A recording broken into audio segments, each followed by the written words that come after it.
sommes à quelques jours de la fête de l'unité. Ce sera le retour au défilé parce que pendant le Covid, il ne nous a pas été possible d'organiser les manifestations habituelles.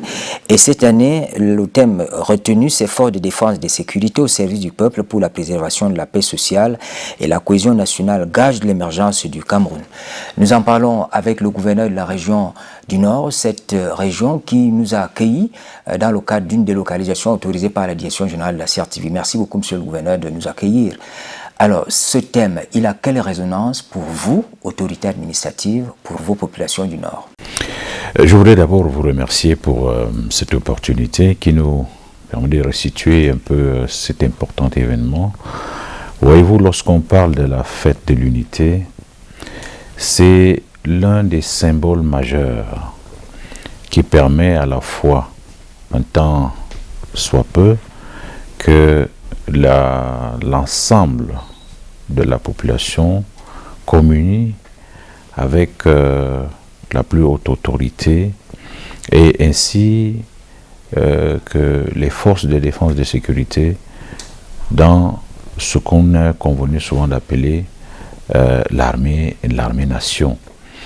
Vous l'avez si bien relevé, il y a 2 ans que cette manifestation ne se déroule pas suite à la pandémie du Covid, mais nous pensons que le retour, cette fête est non seulement quelque chose, un signe important de vitalité, de cohésion sociale, mais je suis surtout de magnifier les efforts que fournissent chaque jour ces éléments de défense pour la sécurité non seulement de l'ensemble du territoire, mais aussi pour la sécurité des personnes et de leurs biens.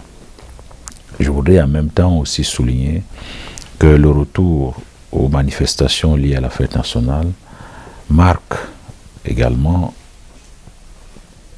un élément très important qui conditionne ou alors qui ravive le sentiment d'unité, de savoir que le Cameroun est un et indivisible.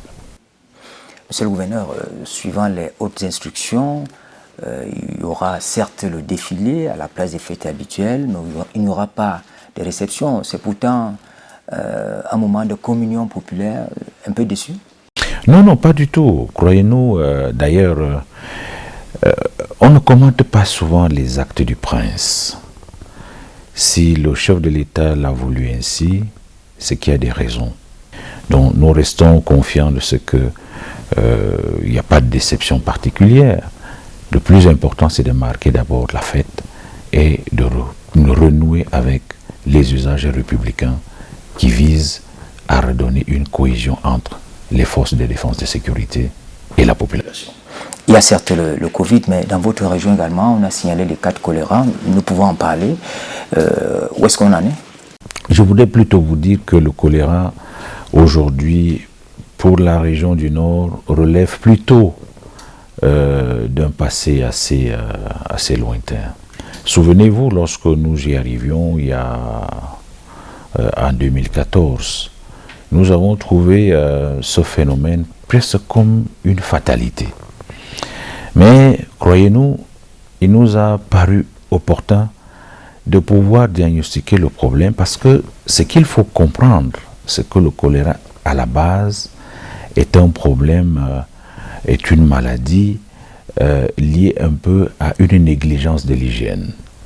Mais il nous a paru opportun à cette époque de comprendre qu'il y avait un certain nombre d'actions à mener, à savoir redomestiquer les éléments, les déchets humains. Nous avons donc prescrit à l'époque ce qu'on appelait une concession, une latrine.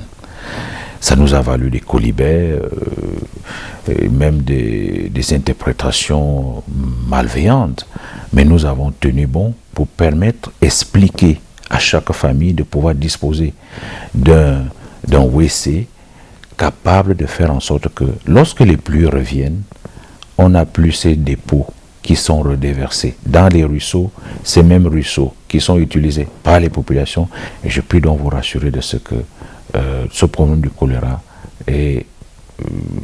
relève plutôt du passé. Une actualité qui est derrière nous, mais pas très loin de nous, la CAN justement. La région du Nord, Garoua précisément, a eu ce privilège d'accueillir la poule D. Avant cette compétition, il y a eu beaucoup d'hésitations parce que on disait la CAF était prête à reporter cette compétition là-bas, mais heureusement ça s'est joué, ça s'est bel et bien joué. Monsieur le gouverneur, on peut en parler aujourd'hui. Quelle retombée de cette compétition pour le Nord, pour Garoua? Je voudrais d'abord vous dire que Garoua a été un peu le symbole de l'ensemble du septentrion, des trois régions qui composent un peu la zone, la Damawa, l'extrême nord et le nord. Et le fait seulement de choisir Garoua a été pour nous un message assez fort, et il a fallu prendre un certain nombre de dispositions pour accueillir. Et je vous rappelle à ce sujet que nous avons eu des gros calibres pour la poule D. Je ne prends que le Nigeria et l'Égypte. Et je peux vous dire tout simplement que dans l'ensemble, que ce soit sur le plan hôtelier, sur le plan des infrastructures sportives ou bien sur le plan médical, tout a été mis en œuvre pour donner à la poule au site de Garoua ce que vous avez vu à travers les images. Et vous savez, et là je le dis tout de suite, une image vaut mieux que 1000 mots. Peut-être si on reprend sur les archives, Garoua n'a pas beaucoup déçu, au contraire. Sauf que les opérateurs économiques, notamment ceux du domaine de la restauration, de l'hébergement, estiment que le retour sur investissement n'est pas fatalement ce qu'ils attendaient. Prenant le cas du Nigeria et de l'Égypte, ils estiment par exemple que le Nigeria ne passait pas des nuits telles qu'on l'avait prévu à Garoua, il venait et repartait. L'Égypte est venue avec son arsenal de la cuisine. Tout cela a un peu démobilisé les uns et les autres. Est-ce que cette information vous est parvenue?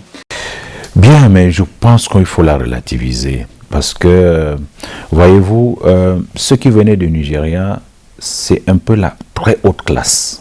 Je peux vous rassurer de ce que nous avons accueilli à Garoua, sur le site de Garoua, des jets privés. Ne voyage pas en jet qui veut. Et là, vous convenez avec moi que le confort de ceux qui voyagent en jet est quand même un peu au-dessus d'un certain nombre de choses qu'on peut imaginer. Mais qu'à cela ne tienne, il y a eu, moi je peux affirmer, je continue à le dire, nous ne pouvons pas tout avoir, mais les opérateurs économiques de la place de Garoua devraient avoir l'humilité de comprendre qu'il y a eu quelque chose. La compétition s'est déroulée en moins d'un mois, mais croyez-moi, on ne peut pas rentabiliser les équipements qu'on a pu mettre en place en un seul mois.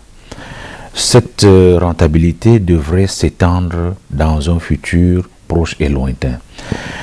Nous devons nous organiser au niveau de Garoua, et ça c'est une interpellation non seulement aux élites, au conseil régional, à la ville et à toutes les bonnes volontés pour capitaliser tout cela et organiser de plus en plus d'autres manifestations, des rencontres internationales, des séminaires. C'est tout cela qui fait... À compter par le championnat qui vous est revenu parce qu'il devait vous échapper. Et ça aussi c'est très important parce que nous avons fait également un petit plaidoyer là-dessus pour pouvoir convaincre ceux qui sont en charge de l'instance fêtière de notre football aujourd'hui de comprendre que on ne peut pas, avec tout ce que Garoua a pu offrir comme infrastructure, passer à pieds joints sur un site qui reste un site tout à fait merveilleux. La ville de Garoua nous intéresse particulièrement, monsieur le gouverneur. Elle a véritablement changé de visage en termes de voirie urbaine. Quand on voit les rues, l'embellissement de la ville, il faut, comme vous l'avez dit, capitaliser cela, et ça demande beaucoup de sensibilisation, ça demande des efforts de la population. Vous comptez sur les collectivités territoriales décentralisées, les populations, l'élite, comme vous avez dit? Mais bien sûr, je voudrais à ce niveau vous dire quelque chose d'assez spécial. Pour saluer ici le patriotisme des populations de la ville de Garoua et même de l'ensemble de la région. Si je vais vous donner les anecdotes et vous raconter en termes de petites histoires. Vous n'allez peut-être pas me croire, mais je puis vous rassurer de ce que il nous a fallu casser certains quartiers pour ouvrir les routes nouvelles, sans qu'il y ait ni de blessés ni de morts. Une attitude qu'il faut relever au bénéfice de ces populations qui aujourd'hui, au départ, étaient sceptiques, ne croyaient pas en ce qu'on voulait faire.